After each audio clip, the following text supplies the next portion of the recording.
What it do, everybody? It's Pastor Derek, the Change Man Smith. Come on in, grab a pen, and make sure you tell your friends that I got some news you can use. It is all about the blues.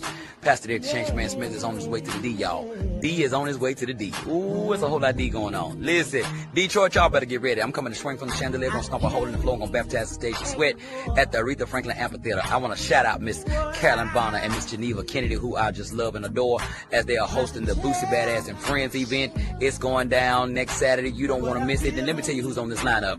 You got the King George. You got the one and only West Love. You got Pastor Dick, the Changeman Smith, and Boosie Badass. It is going down. I'm telling you, it's happening at the Aretha Franklin Amphitheater right there on the river. It's happening, y'all. I'm coming through to do what it is, what I do. I can't wait to see you. Make sure you have your face in place. Don't delay. Do it today. Get your tickets. And did I mention, get your tickets. I love y'all. I'll see y'all in Detroit, y'all. Change till you change. Let's go.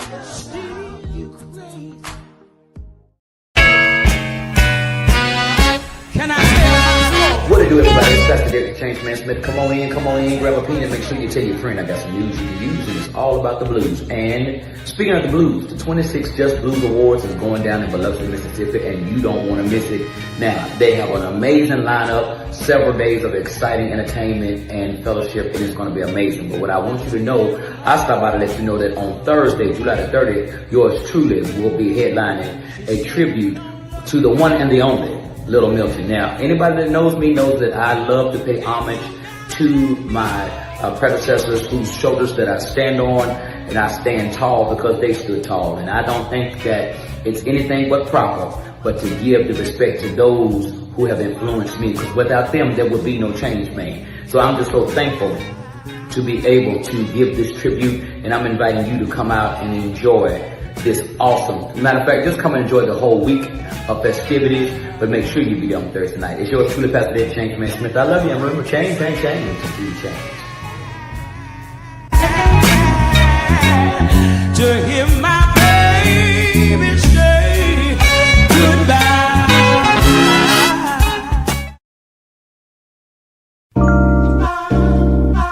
Looking for something sporty, stylish, and affordable? Come check out this 2009 Scion TC Coupe, available now at Midtown Auto Connection. This Scion gives you the sporty coupe look, a comfortable interior, and the versatility that you need for work, school, or everyday driving. Credit problems? It's not a problem here at Midtown Auto Connection. Whether you have bad credit or no credit, repossessions, collections, apply today and let us work to get you approved. And don't wait until somebody else drives it home. Come see this 2009 Scion TC Coupe today at Midtown Auto Connection. Conveniently located at 4739 Main Street in Drakes, French, Virginia. Call us 434-234-8131 or email us at midtownautoconnection@gmail.com. Midtown Auto Connection, home of the driving 45. You are approved. Come get your cars.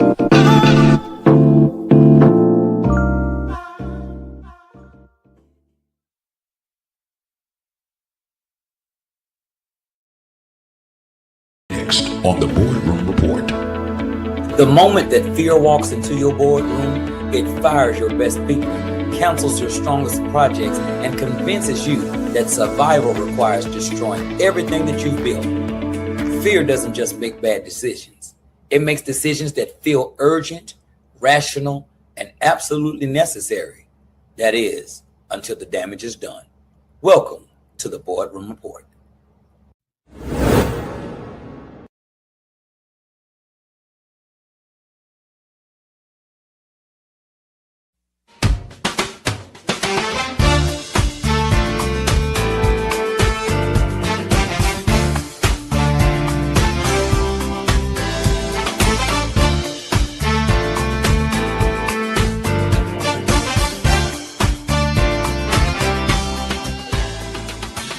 SKD TV is where entertainment meets purpose, leadership meets execution, and where ministry meets excellence, where music moves hearts, not just hips. We want to welcome you to SKD TV, the home of premium inspirational entertainment, something kind of different.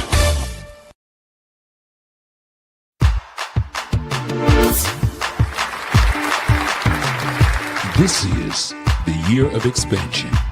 Not theory, not talk. Expansion.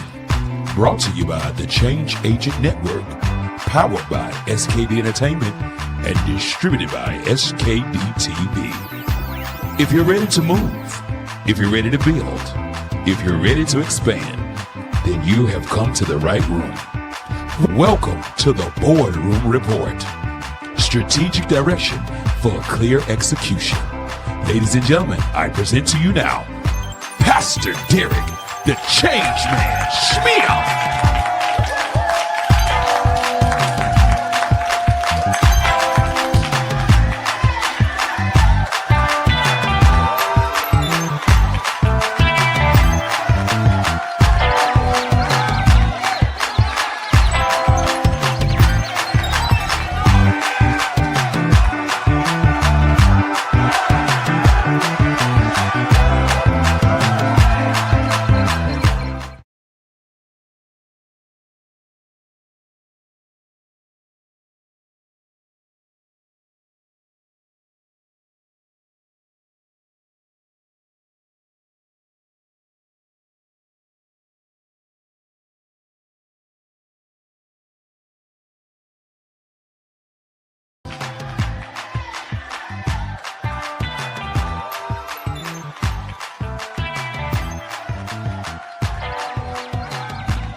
Come on in, come on in, come on in, everybody. Come on in, everybody.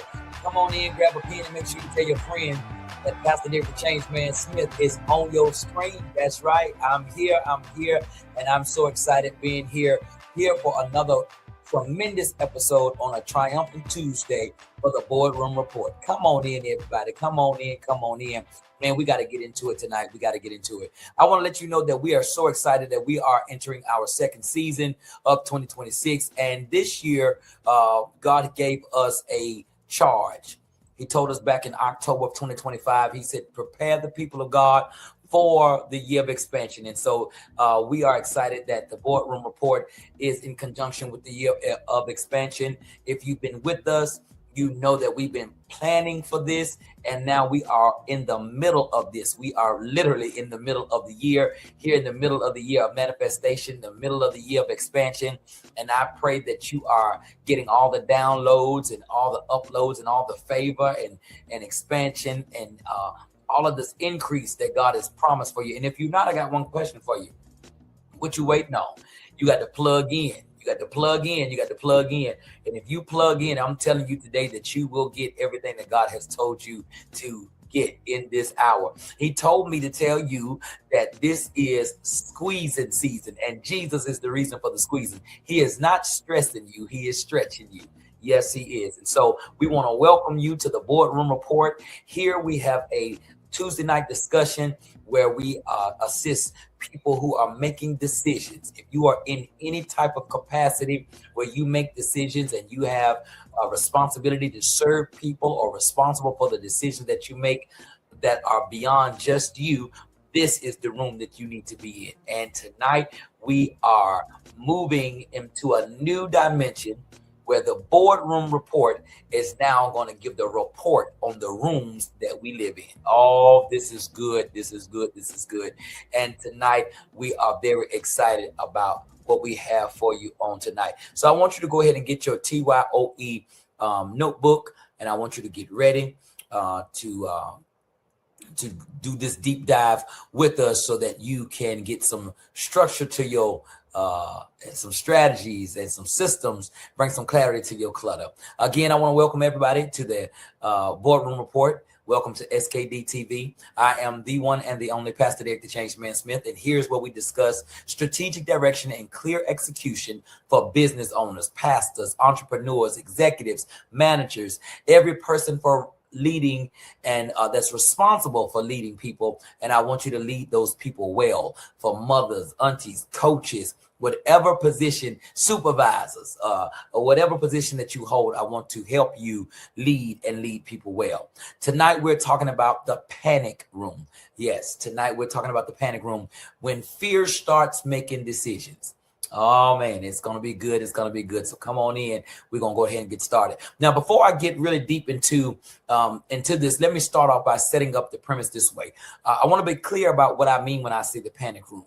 Now, when we think about the word panic room, I know we all thinking about we think about that physical safe room that wealthy people build in their homes. They install this in their homes, and it's a reinforced space with steel doors and communication systems. You know, you be seeing them with those pads, digital pads, and it's communication systems where you hide when there's actual danger.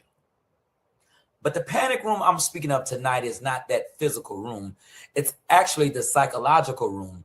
That it's the space where leaders, when fear takes control, this is where they go.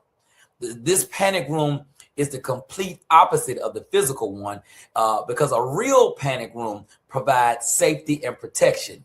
But the panic room that I'm speaking of actually creates danger and destruction. Now, this is the mental space where rational thinking gets locked out, where strategy gets replaced by survival instinct, and where leaders make decisions not based on facts and wisdom, but mainly on fear and emotions. Now, here's what happens. Leaders are making panic decisions disguised as strategic moves. And it's panic, but they are describing it, or in their mind processing it as a strategy. Here are a few examples. When the market dips and suddenly you start laying off half of your team, a competitor launches something new and you're pivoting your entire business because of what you're seeing the fella across the street is now doing. Cash flow gets tight for a week or two, and now you're considering selling assets that took you years to build. A lot of people do this when it comes down to pawn shop. You go to the pawn shop. You'll go and pawn your family heirloom because things are getting tight. Or you might find that one board member expresses concern and now you're restructuring your whole entire organization. That's not strategy, that's panic. And here's the cruel irony in this. While a physical panic room is designed to keep threats out, the psychological panic room invites every fear to come in and take a seat at the decision-making table. In a real panic room, you will wait until the danger passes. Then you will emerge from there with a plan. But in this panic room, you make permanent changes to address temporary problems.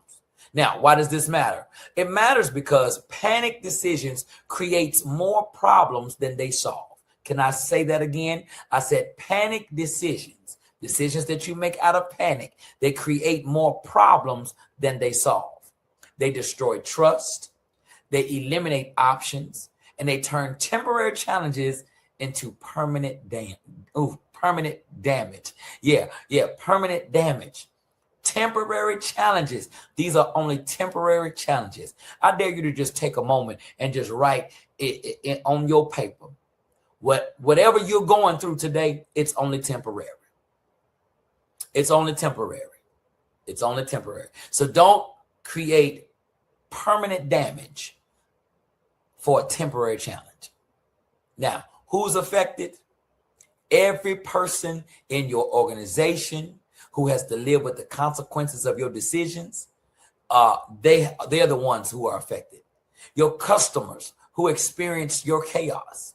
Your vendors who gets canceled, your family who bears the stress of reactive leadership, and you, because panic decisions, they compound, they create bigger crises that require even more dramatic responses. The panic room is where good leaders make terrible choices because they confuse urgency with emergency. They confuse pressure with panic and reaction with response. Oh, that's good. That's good. That's good. Can I say that one more time for somebody that just logged on? Come on in. Come on in. You did not scroll up on this video by happenstance. This was intentional. There's a lot of intentionality in this program, and I know that there's purpose for you to be watching this right now. The panic room is where good leaders supervisors, pastors, mothers, fathers, the people who are responsible for making decisions. This is the room that they go to, and they make terrible choices because they confuse urgency with emergency, pressure with panic, and reaction with response. Some things are going to come along with the call that's on your life. Some things are going to come along with the mandate that God has entrusted you to. Some things are going to come along. Some pressure just comes along with purpose. And if you don't understand that, you will abort your mission. You will delay reaching success, all because you're not handling what comes along, the side effects that comes along with it. All right. Now, let's talk about the principle of this. The governing principle of this is pressure reveals character, but panic destroys it. Can I say that again? Pressure reveals character, but panic destroys it. Every leader will face pressure. Every leader will face pressure. I'm talking to you. You will face pressure. If you're not in the pressure cooker, wait a while. It's coming. Every leader will face pressure. The market shifts, personnel problems, financial challenges, competitive threats, technology disruptions, cultural changes. The question isn't whether pressure will come. It's how will you respond to it. It's whether you will respond or react. Now, here's the difference that I want you to know, that response comes from your values, your experiences, and your strategic thinking. But reaction comes from your emotions, your fears, and your survival instincts. Now, let me give you a quick biblical example that perfectly illustrates this principle. When David went to go fight Goliath, he was under enormous pressure. The entire army of Israel was paralyzed with fear because King Saul was offering his armor, his weapons, his daughter in marriage, anything to get someone to go fight this giant. The pressure was on. But David, he didn't panic. He didn't throw rocks randomly hoping something would happen. He didn't throw them thinking maybe I'll get lucky. He responded based on his faith, his experience with the lion and the bear, and his understanding of the situation. Let me just put a pause for the cause right there. I said he responded based on his faith. Hebrews 11:1 says, now faith is the substance of things hoped for and the evidence of things not seen. You're going to have faith to endure your pressure. Then the other thing that he had was he had experience. He had a resume. Yes, he had a resume. His resume reminds him of what he's already come through. And you have a resume. You need to look back at what you've accomplished. That's the purpose of a resume. When you are interviewing for a new position, you bring your resume to show them where you've been.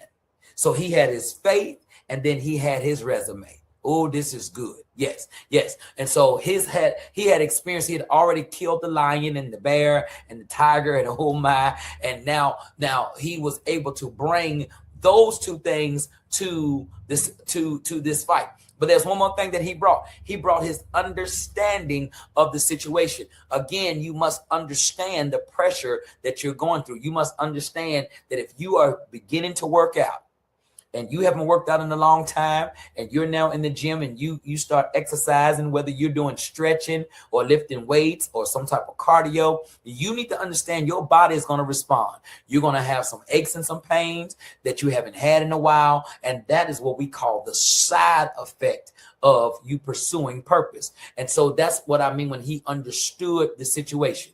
Yeah, check this out. One smooth stone strategically placed because he thought before he acted. One smooth, he thought before, but look at Saul in the same story. The moment he saw Goliath, panic set in, and for 40 days, for 40 whole days, he let fear make his decisions. No strategy, no plan. Saul entered the panic room the moment that the giant showed up, and he stayed there until a teenage shepherd boy showed him what leadership looks like under pressure. Now, let me break this down as to what happens in the panic room. First, time compression. All right. This is the first thing. This is where you want to take your notes. Time compression. This is what happens when you enter into the panic room. Everything becomes urgent, compressed. Every decision needs to be made right now. Every problem needs to be solved today. Fear convinces you that waiting equals failure. Fear convinces you that waiting equals failure, that deliberation equals weakness, that patience equals disaster. But here's the truth. Most of the problems that you have, they feel urgent, but they aren't emergencies. Most decisions that feel time sensitive can benefit from strategic thinking. Most crises that seem immediate have been building for weeks and for months. So time, that's the first thing that you will notice when you enter into the panic room. Everything is compressed. Everything is urgent. It goes from an urgency that makes you now feel like it's an emergency. Here's the second thing. The second thing is option elimination. Panic narrows your choices. You stop seeing alternatives. You stop considering creative solutions. And fear presents you with false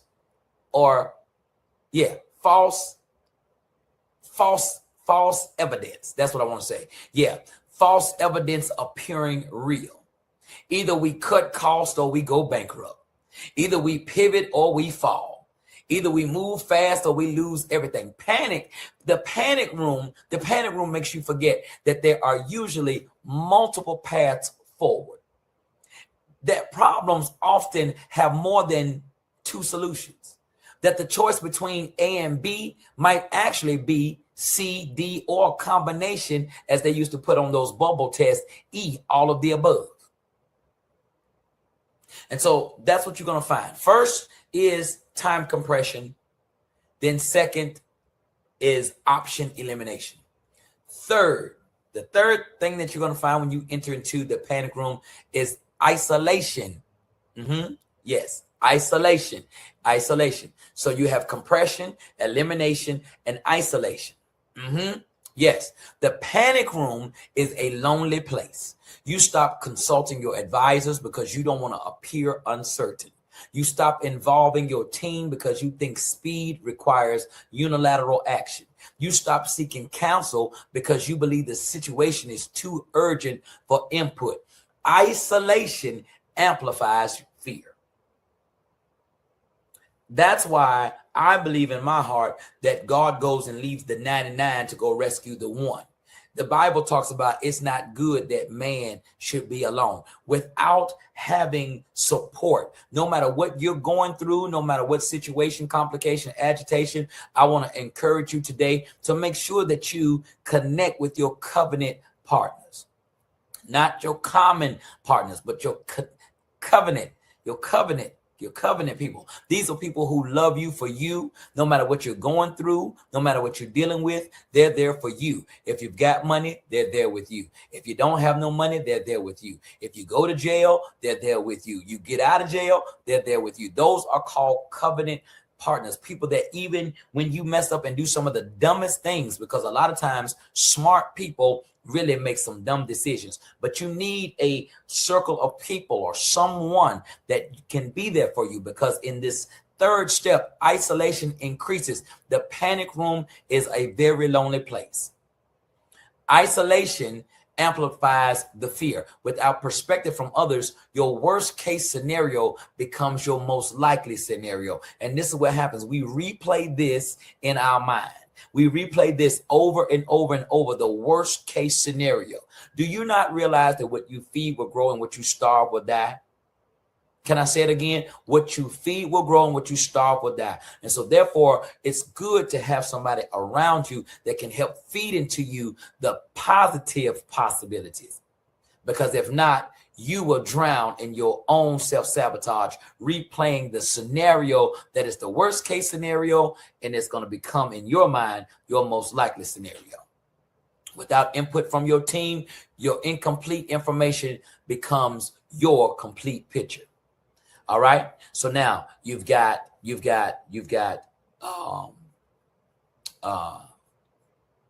compression, elimination, isolation. And the fourth one that I want to talk to you about is erosion. This is the most dangerous aspect of the panic room. When fear starts making decisions, your core value gets temporarily suspended. You pride yourself on transparency, but all of a sudden you're withholding information from your team until things settle down. You value loyalty, but you're considering replacing long-term employees, long-term friends to appease short-term concerns. You believe in quality, but you're cutting corners to reduce cost. You're committed to growth, but you're making decisions based on preservation and scarcity.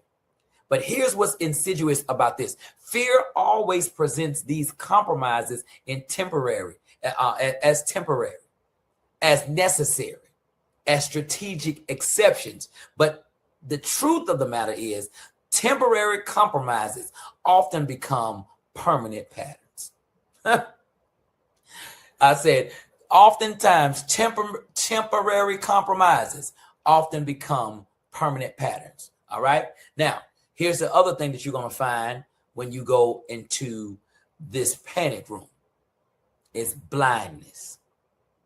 Yeah, the panic room has no windows to tomorrow. You can only see today's problems. You can only see today's pressure. You can only see today's threats.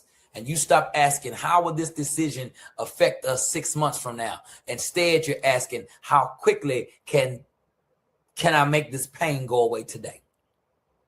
You stop thinking about what you're building and you start thinking only about what you're protecting. You stop considering opportunities and you start focusing only on threats. You stop planning for growth and you concentrate only on survival. If you are operating in a day-to-day and a day-to-day spirit of defense, if you are working in a spirit of day-to-day trying to protect versus build, then whatever you have accomplished at this stage is the only thing that you're going to have. There's no growth in that. Let me be clear on something. I'm not suggesting that you ignore problems or take pressure lightly, because that's not what I'm saying. Pressure is real. I told y'all before. I said to my mom, I said, pressure busts pipes. And she also reminded me it also creates diamonds. Challenges are legitimate.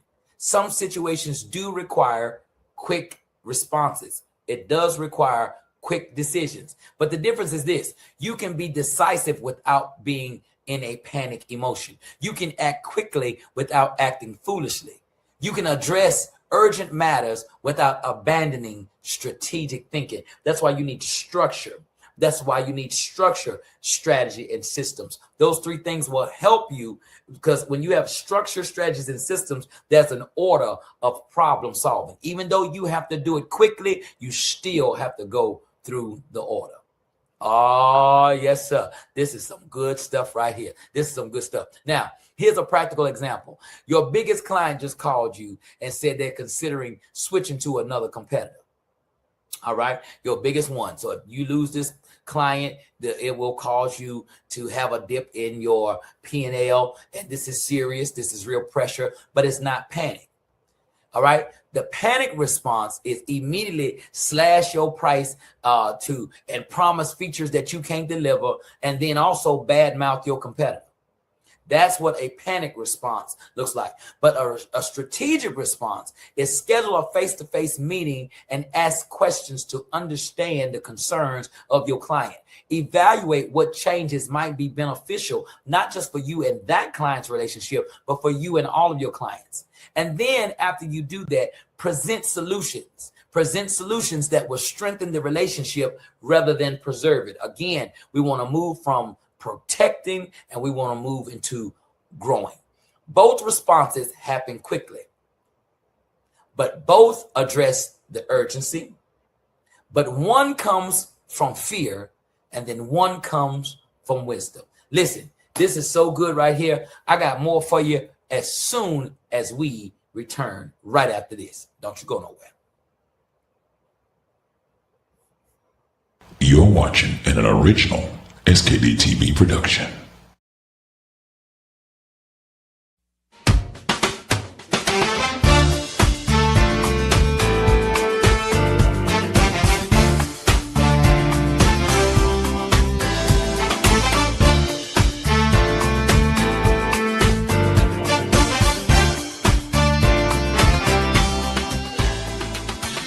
SKD TV is where entertainment meets purpose, leadership meets execution, and where ministry meets excellence, where music moves hearts, not just hips. We want to welcome you to SKD TV, the home of premium inspirational entertainment, something kind of different.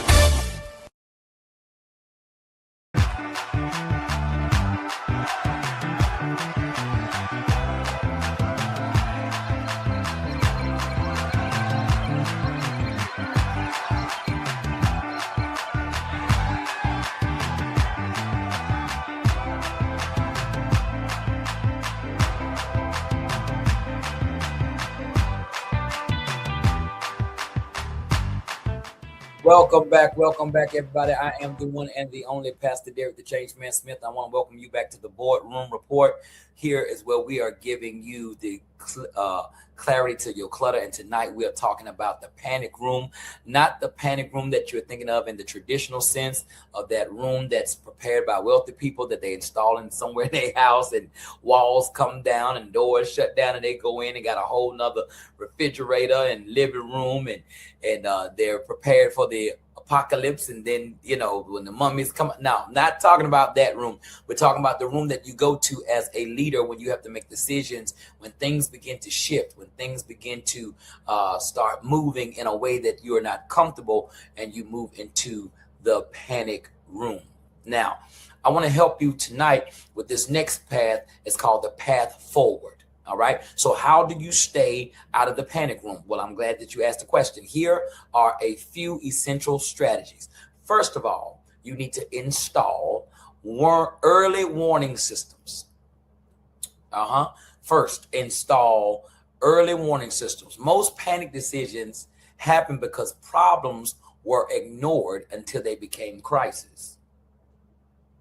If I don't say anything else, I've said a whole bunch right there that will help half of you all that's listening get some peace in your life. If you stop ignoring the signs, stop ignoring the warning signs, deal with the problems while they are small, while they are manageable, build monthly client check-ins, weekly financial reviews, regular team feedback.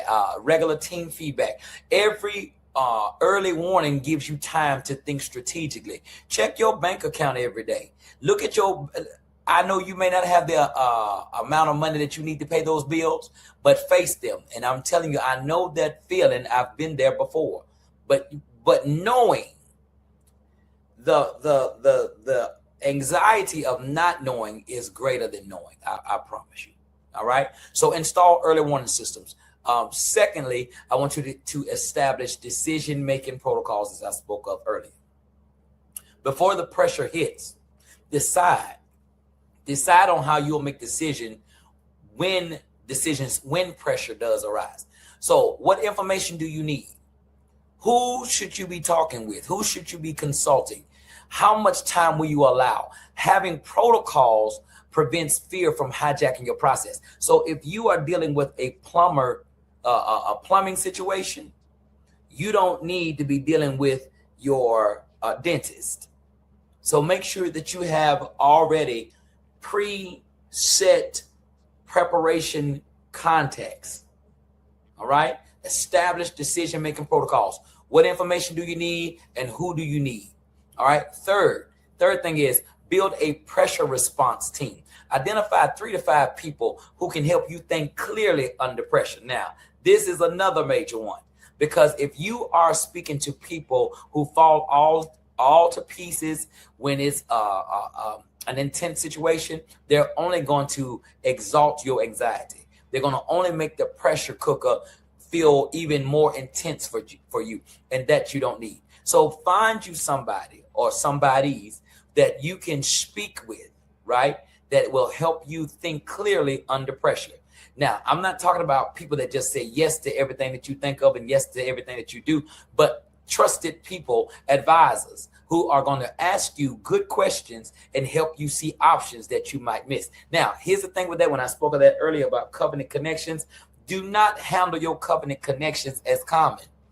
Value those relationships. Mind how you respond.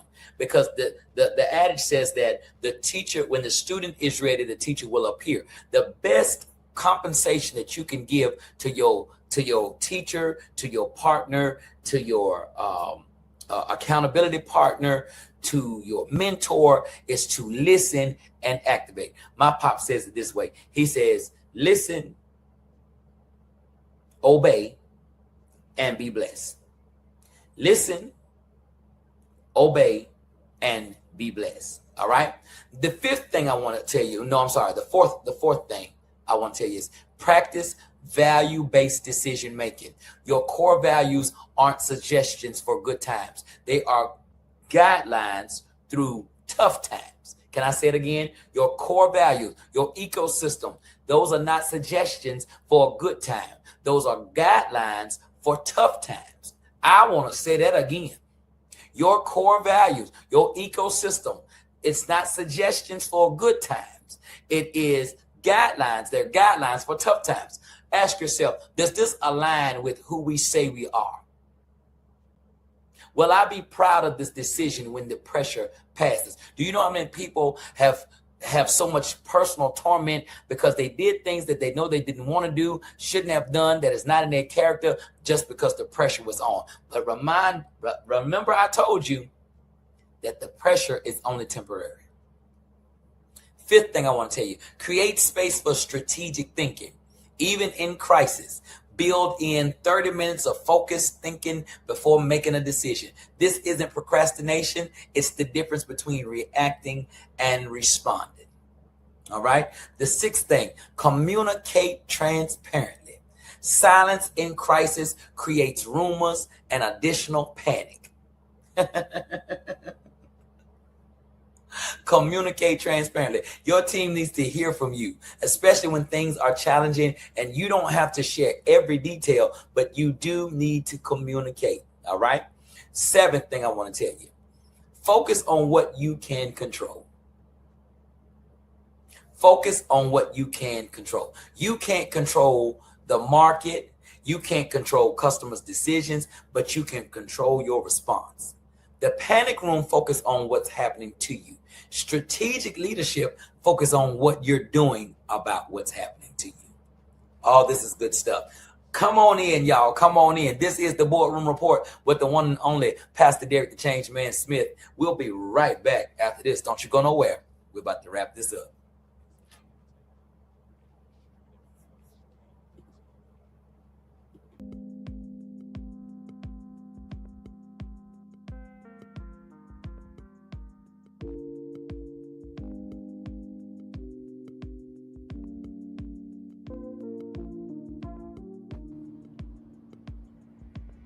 All right.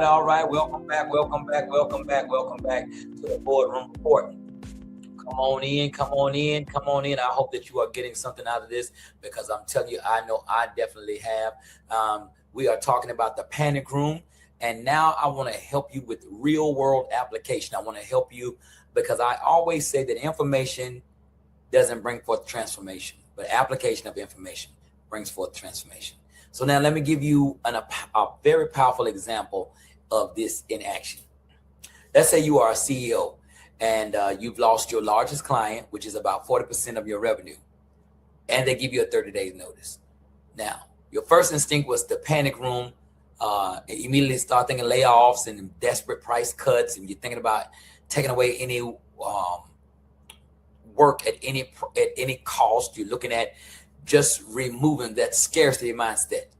Instead, if you follow protocols, you will call your pressure response team, you'll gather complete information, and make sure you stay connected to your company values. All right.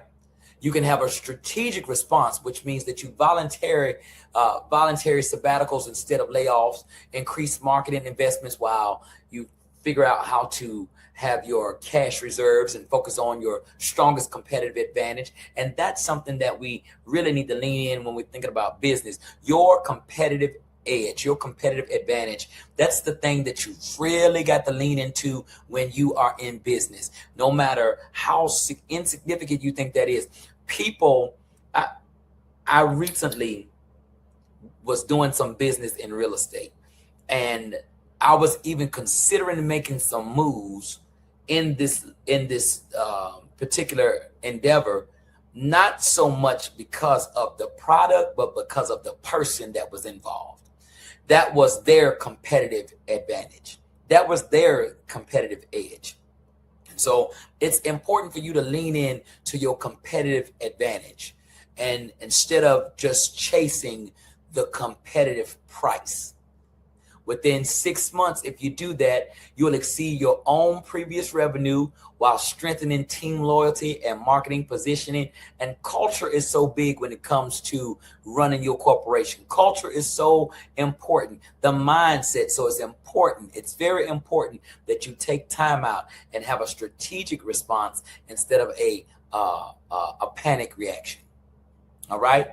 Now, here's what I want you to understand. Every leader faces pressure. Every leader encounters situations that can trigger panic and panic room thinking. But the difference between good leaders and great leaders isn't the absence of pressure, because that's just impossible. What makes them great versus good is the presence of strategic thinking while under pressure. You have a choice to make, and you need to make it right now before the next pressure situation hits. Are you going to build the systems, protocols, and practices that will help you lead strategically when things get difficult? Or are you going to wait? Are you going to wait until you're in the middle of a crisis to then figure out how to handle it? You see, David had a choice when he was fighting Goliath. He could either join Saul in the panic room thinking, or he could remember who God had proven himself to be in previous battles. That's a question I want to ask you today. Are you seeing God as the God that has proven himself in previous battles? David chose strategic faith over fearful reaction. You have that very same opportunity today. You can build practice now that will serve you well in the future when pressure arrives at your door, because pressure is coming. You can establish relationships now that will provide wisdom when you need it, because you can clarify now. You can clarify your values now so that they guide you when fear tries to compromise you later. The panic room is always available. It's easy to enter, but it's difficult to leave. But strategic thinking under pressure, that's a skill that you develop. And you don't develop that just casually. You develop that intentionally. Practice consistently and implement when it matters most. Your next pressure situation is coming. The question isn't whether you'll face it. The question is, how are you going to face it? Will you let fear make your decisions, or will you make strategic choices that moves you forward with your long-term vision? The panic room is waiting, but so is strategic leadership. I want you to choose wisely. I am the one and the only Pastor Dick the Change Man Smith, Cross-Serve Ministries Worldwide, SKD Entertainment, SKD TV. I want to welcome you to the BoardRoom Report. This is yours truly. You've just been served. I love you.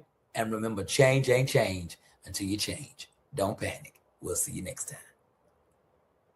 You're watching an original SKD TV production.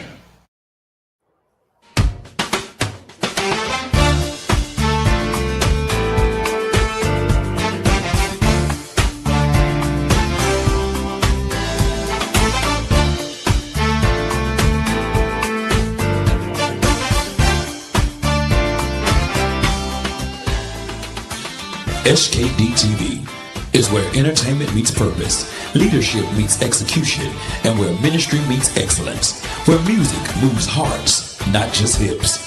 We want to welcome you to SKD TV, the home of premium inspirational entertainment, something kind of different. Thank you for watching SKD TV.